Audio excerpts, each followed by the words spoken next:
Don Diego Ruiz, ¿qué tal está usted, caballero? Muy buenos días, don Luis, buenos días. Don Diego Ruiz, Libertad además de ser también una excelente persona como don Juan de Dios Dávila, pues pertenece a ese grupo de raras avis que forman el mundo liberal español, que está inmerso en una cruzada por tratar de romper esa mentalidad estatista que a los españoles nos caracteriza. Ya te he ido antes. Es verdad que nos caracteriza la mentalidad estatista, y eso, la verdad es que a mí, como a otros muchos liberales, nos causa desazón, ¿no? Y algo de desánimo saber que el proyecto que existe por delante es titánico, ¿no? Realmente tratar de influir en toda una sociedad donde existe una creencia casi ciega de que el Estado debe proveernos de todo, y además cuando deja de proveernos de todo, pues lo consideramos como está ocurriendo ahora, como algo ignominioso, y protestamos contra ello todavía pidiendo más Estado, ¿no? Es terrible. Pero yo hacía una reflexión, me gustaría planteársela a usted para saber su opinión, si está usted de acuerdo o no. A raíz de la publicación de esta encuesta por parte del BBVA de la mentalidad de los europeos, en cuya encuesta aparece que los españoles somos los más estatistas de Europa o de los más estatistas de Europa, yo la reflexión que me hago es, vamos a ver, no echemos la culpa a los españoles. Entre los españoles hay gente estatista y gente no estatista, gente emprendedora y gente más acomodaticia, gente que le gusta el riesgo y gente que no le gusta. Los españoles, yo creo que somos como cualquier otro país, y prueba de ello es que cuando los españoles salen fuera de España, oiga, pues no tienen ningún problema para abrirse camino en cualquier sector profesional, para montar empresas, para enriquecerse. El problema está aquí en España, es decir, no es un problema de los españoles, sino de sus élites, porque si la sociedad es diversa y hay gente más estatista y menos estatista, lo que tenemos es un sistema perverso que hace que al final los que terminan llegando arriba a mandar son siempre los más estatistas, los más partidarios de vivir chupando de la teta del Estado y además en muchas ocasiones los más psicópatas, pero eso ya sería otra cuestión. Sí, claro, en una sociedad hiperregulada, donde la libertad pues no funciona y la libre colaboración espontánea entre los ciudadanos está siempre coaccionada por el Estado, pues al final los individuos aprenden a subir, progresar en esa sociedad, pues recurriendo al favor político y recurriendo al enchufe. Y no, es lo que ocurre. Lo que nos hace falta no es cambiar la mentalidad de los españoles, sino cambiar de clase dirigente. ¿Qué narices? Bueno, y usted mismo es un ejemplo. Vamos a ver. Usted es un hombre liberal. Sí. Usted es un hombre que ahora mismo vive fuera de España y que desarrolla su actividad empresarial fuera de España. Posiblemente si usted intentara desarrollarla en España tendría infinitas más dificultades, ¿sí o no? Sí, eso es así. Luego, entonces, el problema son las estructuras de aquí, no es usted. Usted es igual fuera que dentro de España. Pero sí que existe un grado de adoctrinamiento de la sociedad. Yo he escrito una vez una metáfora de esto. Vamos a ver, si tú a una persona... Imaginemos que alguien nace encadenado a una bola y que cuando nace se le pone una bola de acero encadenada al pie y empieza a vivir con ella, pues yo te aseguro que cuando tiene 15 años y cuando se hace un hombre, él está acostumbrado a tener esa bola encadenada al pie. Que posiblemente esta persona pueda llegar a tener una vida normal, a ser feliz, casarse, tener hijos, comprarse cosas, realizar en cierta medida su proyecto personal, pero nunca habrá llegado a saber cuánto más lejos y cuántas más cosas habrá podido hacer en su vida si no hubiera sido encadenado esa bola desde pequeño a la que ya se ha acostumbrado, ¿no? De tal manera que con el tiempo deja de plantearse la vida encadenado esa bola, porque la ha tenido con él arrastrándola toda su vida y ya se plantea que la vida sin la bola, pues posiblemente incluso hasta vivir sin una bola encadenada al pie sea malo, porque tenga miedo a vivir sin ella.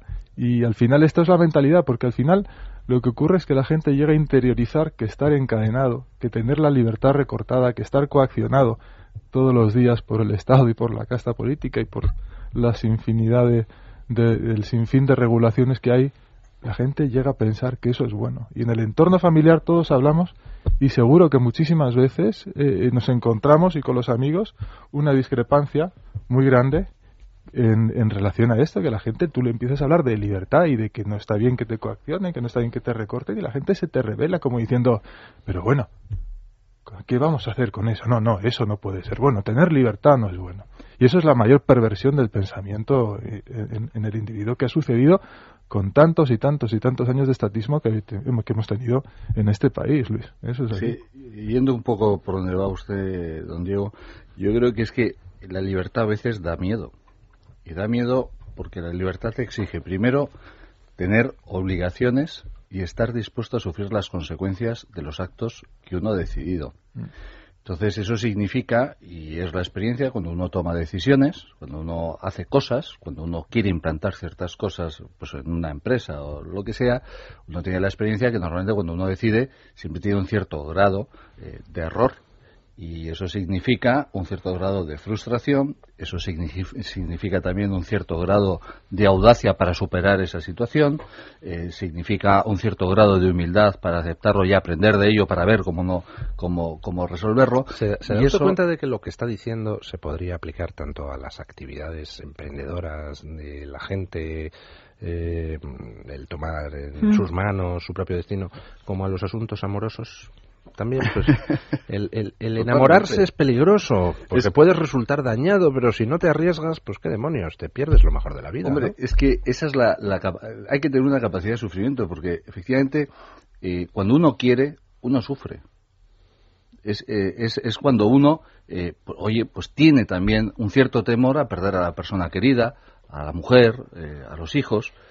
Pero precisamente esa capacidad de aceptar la vida y aceptar que uno tiene que tomar decisiones y asumir las consecuencias de esas decisiones y aprender de esas decisiones que ha tomado o que está viendo que otras personas están tomando, porque también se aprende muchísimo del resto de las personas, eso a veces da miedo, porque efectivamente puede tener una cierta capacidad de sufrimiento. Pero claro, la educación en la que se está recibiendo es la aversión absoluta a sufrir, la aversión absoluta a la humildad mínima de decir, me he equivocado al tomar esta decisión, entonces tengo que sufrir unas consecuencias que no son las mejores. Pero es que y además lo peor de todo es que se le educa a la gente en la creencia de que vivir en ese colchón, que vivir en una sociedad algodonada es bueno. A mí me hace mucha gracia cuando la caverna de Platón, ¿no? Pues posiblemente. Lo que pasa es que no sería capaz de seguir toda la conversación por ahí, porque reconozco que no soy experto. Pero cogemos el caso de los jóvenes, ¿no? Cuando se trata de cuando salen muchos jóvenes protestando porque no se les provee de casa, de trabajo, etcétera. Y yo digo, pero bueno, a mí es que me escandaliza. Yo veo un chaval de 25 años con unos brazos más grandes que los míos, con un cuerpo más grande que los míos, posiblemente, si me permitís, hasta ligando mucho más de lo que yo ligaba con 25 años y todavía pidiendo que le vengan a proteger y acomodar toda su vida para que él no tenga dificultades y que todo le vaya bien. Esto es terrible. Y esta creencia, es decir, esta creencia que es legítimo vivir del dinero de los demás, esta es la verdadera perversión que ha ocurrido en la sociedad. La verdadera crisis de valores que existe en la sociedad española es la creencia generalizada de que todo el mundo tiene derecho, de que cada uno tenemos derecho a vivir del dinero de los demás y de sustraer el dinero a través de los impuestos de los demás. Los empresarios pidiendo subvenciones, los sindicatos, la casta política y las organizaciones empresariales, ni te digo, ellos que consideran que su actividad tiene que ser financiada públicamente. Yo lo único... Los de las plataformas de los desahucios, pues queriendo que les despojen a los demás de dinero para que ellos no les desahucien. Esto es surrealista. Esta es la verdadera crisis de valores que vivimos. Permítanme que les interrumpa en este debate porque estoy quedando a la altura del betún, que todavía no he presentado a don José Luis González Quirós. Muy buenos días, don José Luis. Su comportamiento está empezando a indignarme. ¿Usted qué cree, don José Luis González Quirós? ¿Por qué somos tan estatistas? ¿Es culpa de la mentalidad del pueblo español o es culpa de su clase dirigente? Bueno, yo creo que es culpa de la historia. Y concretamente, al menos de los años que vienen desde el 39 hasta acá, ¿no? Es decir, nosotros hemos vivido, no hay ningún español que haya vivido en otra democracia distinta a esta, y hay muchos españoles que hemos vivido 40 años en un régimen autoritario y estatista que respetaba una serie de libertades de carácter económico, pero básicamente estatista, donde la gestión de todo estaba encomendada a un gobierno autoritario, ¿no? Y eso ha creado una mentalidad. Yo creo que eso es, nosotros en ese sentido somos una sociedad parecida a los excomunistas, ¿no? Los países comunistas. Es decir, yo, por ejemplo, en Asturias, pues, yo como asturiano en mi pueblo, pues claro, es que todo el mundo en Trubia, todo el mundo vivía de la economía pública, las minas, la siderurgia, la fábrica de armas, es decir, la economía pública ha sido muy importante en este país, ¿eh? Y el control de la economía por el Estado ha sido muy importante. Entonces es muy difícil deshacerse de eso y de hecho no nos hemos deshecho nunca. Es decir, que realmente la sociedad española refleja una historia y refleja una mentalidad, una forma de gobernar que sigue imperante, porque todavía pues ahora se entera uno con gran escándalo de que la tarifa eléctrica pues vamos, se entera si se quiere enterar, que es una cosa que fija el gobierno, porque hay una parte que la fija el gobierno, otra que no la fija pero como si la fijara, y todo así.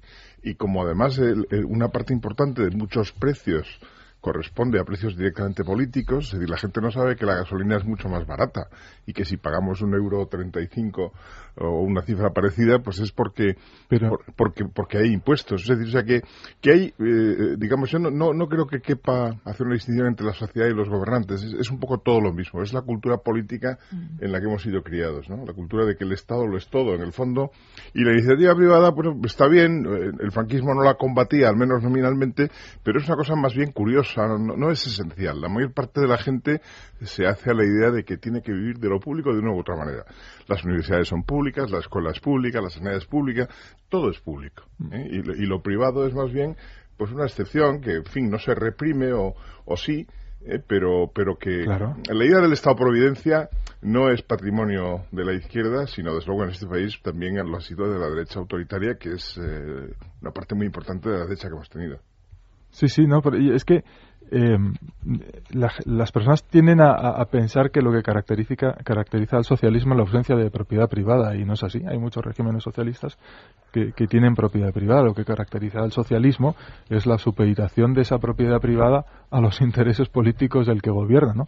Por eso en el régimen chavista pues existe propiedad privada, y también existe propiedad privada en China, y también existía propiedad privada en el franquismo, y también existía propiedad privada en el régimen nacionalsocialista, que era un régimen socialista pero no internacionalista y por tanto nacionalista. Y de hecho decían los dirigentes nazis que para qué van a tener que tener ellos empresas públicas si pueden controlar a las personas, ¿no? Y al fin y al cabo esto es lo que imperamos. Y en el caso de España es la consolidación de ese pensamiento socialdemócrata que ha sido asumido por la derecha y por el conservadurismo español, sí. y más aún, que está consagrado en la Constitución. Sí, pero fíjese, está consagrado en la Constitución. Nosotros no vivimos en una democracia liberal, que es lo que muchas veces pensamos, vivimos en una socialdemocracia, que está así definida por la Constitución. Lo que pasa, antes usted ha usado, perdóneme, ahora le doy la palabra a don Juan de Dios, antes usted ha usado una palabra que yo creo que es muy pertinente en este debate, que es la palabra colchón. Vamos a ver, si usted toma un coche y no le pone amortiguadores, pues entonces se va a dejar la espalda en cada bache.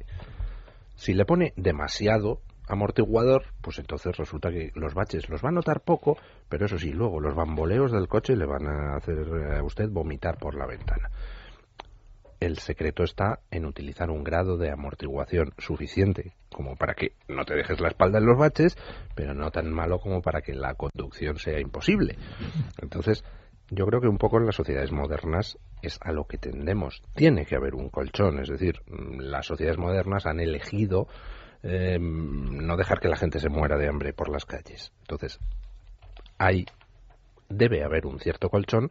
Lo que pasa es que cuando ese colchón se lleva demasiado lejos, pues entonces ya todo el mundo espera que el Estado le provea de todo, y eso es lo que no puede ser, ¿no?